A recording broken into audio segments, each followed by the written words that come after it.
நம்ம உலகத்தில் நிறைய கம்பெனிஸ் இருக்குல்ல, பெரிய பெரிய கம்பெனிங்க, ஆயிரக்கணக்கான வேலையாட்கள் இருப்பாங்க. அந்த பாஸ் எங்கேயோ இருப்பார். அந்த பாஸ் வந்து அந்த வேலை செய்கிற ஆளை பார்க்கவே மாட்டார், பார்க்கவே முடியாது, அவ்வளோ பெரிய அந்த மாதிரி நினச்சிட்டு இருக்காங்க நிறைய பேர் கடவுளை. லட்சக்கணக்கான மக்கள் இருக்காங்க, அதில் நம்ம ஒன்று, அவர் ரொம்ப தூரமாக இருக்கார், அவர் நம்மளை எங்கே கண் நோக்கி பார்க்க போகிறாரு, நம்மளை எப்படி நினச்சி பார்ப்பார், இதெல்லாம் அவருக்கு 1008 வேலை இருக்கும் இல்லையா, அப்படிதான் நினச்சிட்டு இருக்காங்க. அப்போ முன்னேற முடியாது. இப்படி நினச்சிட்டு இருக்க வரைக்கும் முன்னேற முடியாது, கிடையாது. தேவன் வந்து தூரத்தில் இருக்கிற ஒரு பாஸ் மாதிரி கிடையாது, கிட்டத்தில் இருக்கிற ஒரு தகப்பனை போல. ஒரு பாஸ் மாதிரியா நடந்துக்கிறாருங்க. நீங்கள் வேலைக்கு ஒரு ஆள் எடுக்கிறீங்கன்னா எப்படி அவங்கள ஃபர்ஸ்ட் அவங்கள்ட்ட எப்படி நடந்துப்பீங்க யோசித்து பாருங்க. வேலைக்கு ஒரு ஆள் எடுக்கிறீங்கன்னா ஃபர்ஸ்ட் டே வேலைக்கு வராங்க, அவங்கள்ட்ட எப்படி நீங்கள் நடந்துப்பீங்க? நீங்கள் ஒரு நிறைய ரூல்ஸ் கொடுப்பீங்க, நிறைய கடமைகள்.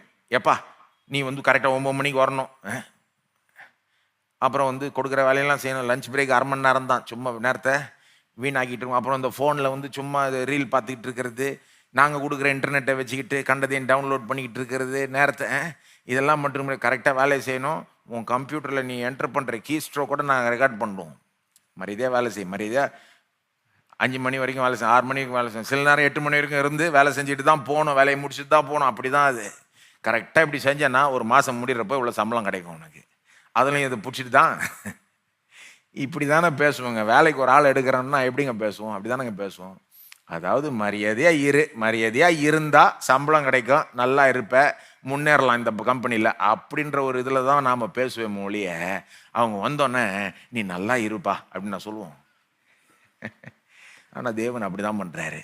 மனுஷனை உண்டாக்கின உடனே ஆசீர்வதிச்சுட்டு கட்டளை கொடுக்குறாரு. அந்த கட்டளை கூட ரொம்ப அருமையாக இனிமையாக இருக்குது. நீங்கள் பழுகி பெருகி பூமியை நிரப்பி கீழ்ப்படுத்தி ஆண்டு கொள்ளுங்க, ராஜாவா மாதிரி இருன்றார். நான் வந்து ராஜாதி ராஜா, எனக்கு கீழே நீ ஒரு ராஜாவை மாதிரி இரு, ராணிய மாதிரி இரு, எல்லாத்தையும் ஆளு. ஏங்க இதுதாங்க தேவன், இதுதான் நம்முடைய தேவன்.